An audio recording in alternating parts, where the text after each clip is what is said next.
Welcome back to my channel. I hope आप सब अच्छे होंगे। तो आज का हमारा इंपॉर्टेंट टॉपिक है हिस्ट्री बीए प्रोग्राम के स्टूडेंट के लिए एंग्लो मैसूर वॉर। तो आइए शुरू करते हैं। इससे पहले हम थोड़ा सा बैकग्राउंड जान लेते हैं मैसूर के बारे में। मैसूर जो कि विजयनगर का एक छोटा सा राज्य था। इस पर 18वीं शताब्दी में वाडियार वंश के शासक चिक्का कृष्णराज का शासन था। हालांकि ये जो कृष्णराज थे वो शासन को छोड़कर अन्य सभी कार्यों में निपुण थे। वास्तविक शासक के रूप में शासन नंदराज और देवराज के द्वारा संभाला जा रहा था, जो कि चिक्का कृष्णराज के मंत्री थे। हैदर अली जो कि इस टॉपिक के सबसे इम्पॉर्टेंट पार्ट है, उनके बारे में जान लेते हैं। हैदर अली जिनका जन्म 1721 में वुडी कोटा में हुआ था। इनके पिता का नाम फतेह मोहम्मद था, जो कि एक सिपाही थे। हैदर अली बड़ा होकर उसने मैसूर की सेना में भर्ती लिया एवं एक सिपाही बन बैठा। अपनी गुणों एवं योग्यता के कारण हैदर अली 1755 में डिंडीगुल का फौजदार नियुक्त किया गया। फ्रांसीसियों के सहयोग से ही डिंडीगुल में हैदर अली के द्वारा आधुनिक शास्त्रागार की स्थापना की गई। 1759 में मराठों ने मैसूर पर आक्रमण कर दिया। हैदर अली ने मैसूर की सेना का नेतृत्व किया और मराठों को पराजित कर दिया। 1760 में चिक्का कृष्णराज की मृत्यु हो गई और हैदर अली फ्रांसीसियों के सहयोग से मैसूर का शासक बन बैठा और वहीं से हैदर अली एवं अंग्रेजों की शत्रुता का प्रारंभ हो गया। फर्स्ट एंग्लो मैसूर वॉर 1767 से 69 के बीच में हुआ। इसका कारण क्या था? कर्नाटक की सीमा विवाद।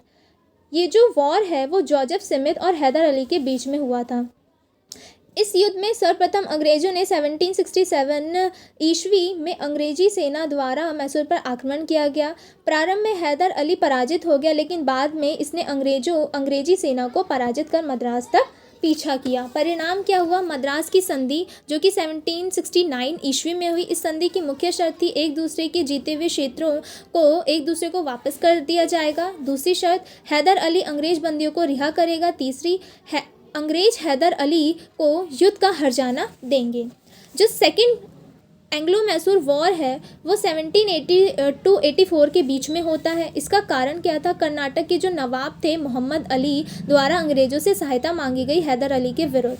अब अंग्रेजी सेना ने दो टुकड़ियों में कर्नाटक में सेना भेजी, एक हेक्टर मुनरो के नेतृत्व में और दूसरी कर्नल वैली के नेतृत्व में। इस युद्ध में हुआ क्या था? अंग्रेजों ने दो सेनापति के नेतृत्व में दो अलग अलग सेनाएं कर्नाटक में भेजी। रास्ते में हैदर अली के पुत्र टीपू ने हेक्टर मुनरो के नेतृत्व वाली सेना को रोककर युद्ध करने लगा, जिससे एक अंग्रेजी सेना कर्नाटक पहुंच सकी। अरंदी में हैदर अली वहां पर नियुक्त किए गए थे। हैदर अली कर्नल वैली के नेतृत्व वाली सेना को पराजित किया। 1782 में अंग्रेजों ने आयरकोट के नेतृत्व में एक सेना मैसूर पर आक्रमण करने के लिए भेजी। पोर्टो नोवा के युद्ध में हैदर अली पराजित हो गया और हैदर अली मारा गया। फिर उसके बाद टीपू सुल्तान मैसूर का शासक बना। 1783 में ब्रिगेडियर मैथ्यूज के नेतृत्व में अंग्रेजी सेना को पराजित किया गया। परिणाम क्या हुआ इस युद्ध का? फ्रांसीसियों द्वारा साथ छोड़ने के कारण टीपू सुल्तान की इस युद्ध में हार हो गई और इसी कारण से मंगलोर की संधि हुई। मंगलोर की संधि कब हुई थी? तो मंगलोर की संधि 1784 ईस्वी में हुई। इस संधि की मुख्य शर्त क्या थी? तो इस संधि की मुख्य शर्त थी दूसरा एंग्लो मैसूर वॉर जो है वो समाप्त हो गया एवं एक दूसरे के जीते हुए क्षेत्र एक दूसरे को वापस कर दिए गए। टीपू ने अंग्रेज बंदियों को रिहा कर दिया। थर्ड एंग्लो मैसूर वॉर 1790 से लेकर 1792 के बीच में होता है। इसका कारण क्या था? तो टीपू द्वारा त्रावणकोर पर आक्रमण करना इस युद्ध का कारण बना। ये युद्ध गवर्नर जनरल लॉर्ड कॉर्नवालिस एवं टीपू सुल्तान के मध्य में हुआ था। इस युद्ध के अंदर हुआ क्या था एक्चुअल में? तो आयर कोटो और जो कैंगरा नूर ये दो दुर्ग थे जो कि डचों के नेतृत्व में थे। इनको टीपू सुल्तान खरीदना चाहता था, लेकिन टीपू सुल्तान से पहले ही अंग्रेजों का जो मित्र राजा था त्रावणकोर, उसने इन दोनों ही दुर्गों को खरीद लिया था, जिससे नाराज होकर टीपू सुल्तान ने त्रावणकोर पर आक्रमण कर दिया। गवर्नर लॉर्ड कॉर्नवालिस ने मराठों व निज़ाम से संधि करके सम्मिलित रूप से मैसूर पर आक्रमण किया।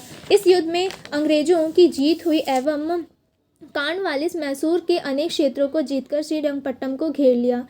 टीपू की हार हुई व उसे अंग्रेज़ों से संधि करनी पड़ी। परिणाम क्या हुआ? श्रीरंगपट्टम की संधि जो कि 1792 ईस्वी में हुई। इस संधि की मुख्य शर्त थी तृतीय आंग्ल मैसूर वॉर जो था वो समाप्त हो गया। इस संधि द्वारा टीपू का आधा राज्य अंग्रेजों द्वारा ले लिया गया, जिसे अंग्रेज मराठों व निज़ाम आपस में बांट लिए। टीपू पर 3 करोड़ का हर्जाना लगाया गया। इतनी धनराशि न होने के कारण इसके दोनों पुत्रों को बंधक कर लिया गया।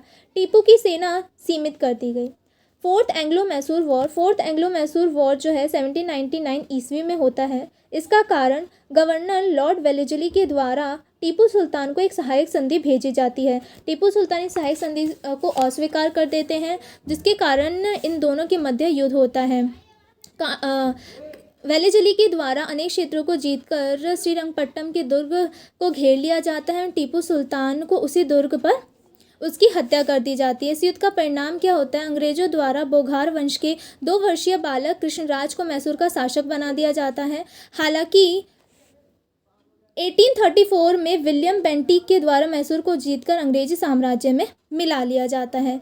तो ये हमारा जो इम्पोर्टेंट टॉपिक है एंग्लो मैसूर वॉर, वो यहीं समाप्त होता है। आई होप ये जो नोट है वो आपके लिए बहुत ही ज़्यादा हेल्पफुल होगा और आपके एग्ज़ाम के पॉइंट ऑफ व्यू से ये बहुत ही हेल्पफुल है। सो अगर आपको वीडियो अच्छी लगे तो लाइक, शेयर एंड सब्सक्राइब जरूर कीजिएगा और ज़्यादा से ज़्यादा ग्रुप में से फॉरवर्ड कीजिएगा। Thank you very much for your support and your listening.